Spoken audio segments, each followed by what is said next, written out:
الله سبحانه وتعالى وإن يمسسك الله بضر فلا كاشف له إلا هو صدق الله المولانا العلي. மேலான அல்லாஹ்வின் நல்லடியார்களே, அல்லாஹ் சுப்ஹானஹு வ தஆலா இவ்வுலகத்தினுடைய சர்வ அதிகாரங்களையும் தன் கைவசம் வைத்திருக்கின்றான். நன்மையாக இருந்தாலும் தீமையாக இருந்தாலும் அது அல்லாஹுடைய புறத்திலிருந்தே வருகிறது என்று நாம் நம்பிக்கை கொண்டிருக்கிறோம். வ கைரிஹி வ ஷர்ரிஹி மினல்லாஹி தஆலா. இருந்தாலும் பியதிகல் கைர், நன்மைகள் அவன் கைவசம் என்று நாம் சொல்லுவோம். தீமைகளையும் அவன்தான் படைக்கிறான். இருந்தாலும் அவனோடு இணைக்கின்ற போது நன்மைகளை மட்டுமே நாம் இணைப்போம். அப்போ தீமையை படைக்கிறது வேற யாரும் இல்லை, படைப்பது அவன்தான். ஆனால் தீமைக்கான காரணம் யார் என்றால் அது நம்முடைய கரங்களில் வந்த விளைவாக இருக்கிறது. ஒரு அடியானுக்கு ஒரு சோதனை வருதுன்னா ரெண்டே காரணங்கள் தான். ஒன்று, அவருடைய பழைய பாவங்களை எல்லாம் மன்னிக்கின்றான், அவரில் ஏற்பட்ட சருகுதல்களை எல்லாம் போக்குகிறான். நல்லடியாராத்தான் இருக்கார், ஆனால் அவருக்கும் சோதனை வருதே. நபிமார்களுக்கு வந்ததே, பெரியவர்களுக்கு தாபியன்களுக்கு வந்ததே, முழுவதுமாக அல்லாஹ்வை அஞ்சி பயந்து வாழ்ந்து கொண்டிருக்கிற ஒரு அடியானுக்கும் சோதனை வருதே. எல்லாரோட அதிகமாக அவர்களுக்கு வந்ததே. அப்படியானால் அவர்கள் தரஜாக்களை அல்லாஹ் உயர்த்துகிறான். ஒன்று, அந்தஸ்தை உயர்த்துவதற்கு சோதனை வரும், அல்லது பாவத்தை போக்குறதுக்காக வேண்டி வரும். ஒரு மூமினுக்காக வருகின்ற சோதனைகளுக்கு இந்த ரெண்டு காரணங்கள் தான். ஹஜ்ரத் அய்யூப் அலைஹிஸ்ஸலாம் அவர்களை பார்த்து சொல்லப்பட்டது, நீங்கள் நல்லா இருக்கிற போது அல்லாஹ் வணங்கி வழிபட்டு கொண்டிருக்கிறீர்கள், அல்லாஹ் உங்களை செழிப்பாக வச்சிருக்கிறதுனால நீங்கள் இபாதத்திலே இருக்கிறீங்க என்று சொல்லப்பட்டது. இல்லை, எப்பயும் அப்படித்தான் இருப்பேன்னு சொன்னாங்க. சைத்தான் அவர்களுக்கு சோதனைகளை கொண்டு வந்து சேர்க்கிற வண்ணம் நோய்க்கான சில வேலைகளை செய்தான். கடுமையான நோய் உண்டானது, சொத்துக்கள் எல்லாம் அழிந்து போனது, குழந்தை பாக்கியம் அவர்கள் பெற்றிருந்த குழந்தைகள் எல்லாம் மரணித்து போனார்கள்.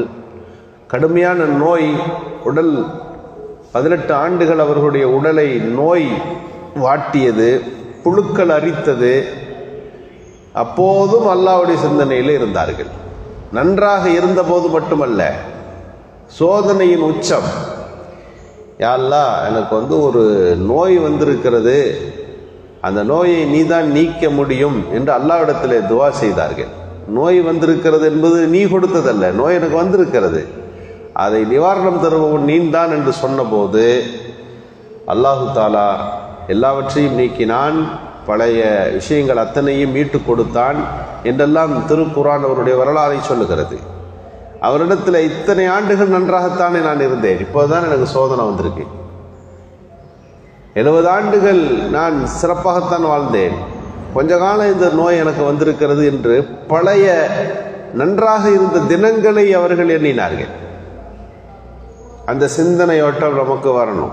சாதி சொல்லுவார், காலுக்கு செருப்பு இல்லைன்னு நான் ரொம்ப கவலைப்பட்டேன், பள்ளிவாசலில் ஒருவர் காலை இல்லாமல் அமர்ந்திருந்தார், அப்போதுதான் அல்லாஹ் எனக்கு செய்திருப்பது பெரிய உபகாரம் என்று நான் புரிந்தேன். பொதுவாக சோதனை வரும்போது இந்த கண்ணோட்டம் வேணும். நம்ம விட அதிகமாக யார் சோதிக்கப்பட்டிருக்கிறார்களோ அவர்களை பார்த்து படிப்பினை பெற்றுக்கொள்ளுகிற பண்பு நமக்கு வேண்டும். எல்லாம் நன்மைக்குத்தான் என்கின்ற எண்ண ஓட்டம் நமக்கு வரணும். அல்லாஹ் ஒன்றை நமக்கு கலாக்கத்தில் நிர்ணயிச்சிருக்கிறான், நம்ம வாழ்க்கையில் நடத்துகிறான்னா ஏதோ ஒரு நன்மைக்கு தான் என்று புரிந்து கொள்ளுகிற பண்பு நமக்கு இருக்கணும். ஒரு மன்னர் ஒருத்தர் இருந்தார், அவர்கிட்ட ஒரு மந்திரி இருந்தார். இந்த மந்திரி எப்போ பார்த்தாலும் எல்லா நன்மைக்குத்தான் சொல்லுவார். ஒரு நாள் மன்னர் கத்தி எடுத்து ஏதோ ஒரு பொருளை வெட்டுவதற்கு முற்படுகிற போது விரல் வெட்டிக்குச்சு. விரல் வெட்டானவுடனே இந்த மந்திரி சொன்னார், எதுவும் நன்மைக்குத்தான் சொன்னார். மன்னருக்கு கோபம் வந்துருச்சு, கையை வெட்டிக்கிட்டு ரத்தம் வழிஞ்சிக்கிட்டு இருக்கிறது, இதுவும் நன்மைக்குன்றீங்க அப்படின்னு சொல்லி அவர் மந்திரி பதவியிலேருந்து நீக்கிட்டு வேற ஆளை சேர்த்துட்டார். நீங்கள் வீட்டுக்கு போங்கன்ட்டார். வீட்டுக்கு போங்கன்னு சொன்னோன்னே மந்திரி சொன்னாராம், இதுவும் நன்மைக்கு தான்னாராம். மன்னர் வேறொரு மந்திரியோடு காட்டுக்கு பயணத்தில் போனார், வேட்டைக்கு போனார். ரொம்ப தூரம் போயிட்டார், காட்டுவாசிகளில் பிடிபட்டார். காட்டுவாசிகள் வந்திருக்கிறது யாருன்னு தெரியல. அவர்கள் பிடித்து பழி கொடுப்பதற்காக வேண்டி அவர்கள் கொண்டு போய் பலிபீடத்தில் நிறுத்தின உடனே அங்கே இருந்து ஒரு பெரியவர் சொன்னாரா, நம்ம பழி கொடுக்குற ஆளுக்கு எந்த ஒச்சமும் காயமோ எல்லாம் இருக்கக்கூடாது. ஆனால் இவர் கையில் வெட்டுப்பட்டிருக்குது, அதனால் இவரை கொடுக்க முடியாது, இந்த ஒன்னொருத்தர் நிற்கிறாரு பாருங்க, அவரை கொடுத்துருங்கன்னு சொல்லி மந்திரியை பழி கொடுத்தார்கள். மன்னரை விட்டாங்க. அப்போ தான் மன்னருக்கு புரிஞ்சான், கையில் வெட்டின காயத்துக்கும் ஏதோ ஒரு காரணம் இருந்திருக்கு, இதுவும் நன்மைக்குத்தான் மந்திரி சொன்னது சரியான வார்த்தை தான் சொல்லிட்டு வந்தவர் மந்திரியை கூப்பிட்டு மீண்டும் அந்த பொறுப்பை கொடுத்து வைத்து கொண்டார். மன்னர் கேட்டாராம், கையில் வெட்டுப்பட்ட போது இது நன்மைக்குத்தான் நீங்கள், எனக்கு அது புரிஞ்சு, வேட்டையில் போய் அவர்கள்ட்ட மாட்டி நான் அறுக்கப்படாமல் இருந்தேன், ஆனால் உங்களை வீட்டுக்கு அனுப்பும்போது இதுவும் நன்மைக்குத்தான் ஏன் சொன்னீங்கன்னு கேட்டார். மந்திரி சொன்னாராம், உண்மைதான், என்னை நீங்கள் விளக்காமல் இருந்தீங்கன்னா என்னையும் கூட்டிகிட்டு போயிருப்பீங்க காட்டுக்கு, அந்த மந்திரி இடத்துல நான் இருந்திருப்பேன், நான் அல்லவா பலியாக இருப்பேன் என்று சொன்னாராம். இப்படி வாழ்க்கையில் தேர்ச்சி கொள்வதற்கும் நம்மை நாம் ஆசுவாசப்படுத்தி கொள்வதற்கும் ஒன்றை பார்த்து புரிந்து கொள்வதற்குமான எத்தனையோ விஷயங்களை அல்லாஹ் இந்த உலகத்தில் வைத்திருக்கிறான். அல்லாஹுவின் மீது நல்ல எண்ணம் நமக்கு வர வேண்டும். லன்னூபில் ஹைர், அல்லாஹ் விஷயத்தில் நல்லதை தான் நமக்கு செய்வான், அல்லாஹ் நமக்கு நலனே நாடுவான் என்கின்ற நல்ல எண்ணம் அல்லாஹுக்கு வேணும். இந்த லன்னி பி, என் அடியான் என்னை பற்றி எப்படி எண்ணுகிறானோ அதுபோலத்தான் நான் நடந்து கொள்வேன். என்னை அவன் சிறந்தவனாக, கருணையாளனாக, இரக்கமிக்கவனாக, அந்த வாழ்க்கையில் அவனுக்கு பயன் தருபவனாக ஒரு அடியான் அல்லாஹ்வை பார்த்தா அல்லாஹ்வுடைய செயல்பாடும் அந்த அடியான் விஷயத்தில் அப்படித்தான் இருக்கும். நல்ல எண்ணம் அல்லாஹ் மீது வைக்க வேண்டும். எப்போதும் அல்லாஹ் விஷயத்தில் நம்பிக்கை தளரக்கூடாது. நபிகள் நாயகம் ஸல்லல்லாஹு அலைஹி வஸல்லம் ஒரு குகையில இருந்தபோது சுற்றி எதிரிகள் வளைத்து கொண்ட அந்த நேரத்தில் நாம் 2 பேர் தானே இருக்கிறோம் என்று ஹஜ்ரத் அபூபக்கர் சித்தீக் ரலியல்லாஹு சொன்ன போது, லா தஹஸன் இன்னல்லாஹ மானா, இந்த சோதனையில் ரசூலுல்லாஹ் சொன்ன வார்த்தை, கவலைப்படாதீங்க, அல்லாஹ் நம்மோடு இருக்கிறான். இந்த எண்ணம் நமக்கு வர வேண்டும். அல்லாஹ்வுடைய உதவி நமக்கு இருந்து கொண்டிருக்கிறது என்கின்ற எண்ணம் வர வேண்டும். அப்படி சொன்ன உடனே அவ்வளோ பெரிய சோதனை அல்லாஹ் நீக்கிட்டானா இல்லையா?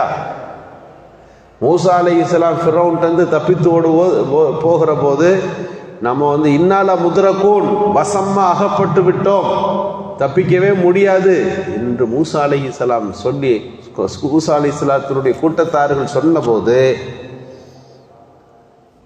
இன்ன ரப்பி சயஹ்தீன், இன்ன மய்ய ரப்பி சயஹ்தீன், என் ரப்பு என்னோடு தான் இருக்கிறான், அவன் வழிகாட்டுவான் என்று மூசா அலைஹிஸ்ஸலாம் சொன்னார்களே. சோதனையில் அந்த வாக்கியம் வர வேண்டும். நபிமார்களின் வரலாறுகளை எல்லாம் நாம் படிக்கிறோமே, எவ்வளோ பெரிய சோதனைக்கு அவர்கள் உட்படுத்தப்படுகிறார்கள். அந்த சோதனை தந்தது அல்லாஹ் தான், அவனிடமிருந்து வந்திருக்கிறது. அவனே நமக்கு இதற்கான நிவாரணத்தை, இதிலிருந்து வெளியேறுகிற பாதையை அவனே காட்டி தருவான் என்கின்ற எந்த நம்பிக்கை கொண்டிருந்தார்கள். அல்லாஹ் விஷயத்தில் அந்த நம்பிக்கை நமக்கு வர வேண்டும்.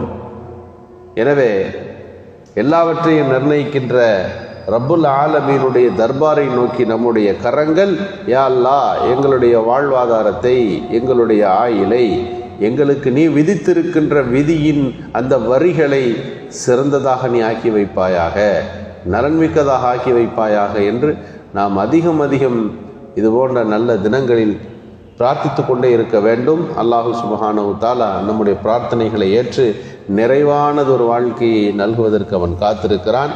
அல்லாஹ்விடத்தில் பிரார்த்திக்கின்ற பண்பை நாம் வளர்த்து கொள்வோமாக. அஸ்ஸலாமு அலைக்கும் வரஹ்மத்துல்லாஹி வபரகாத்துஹு.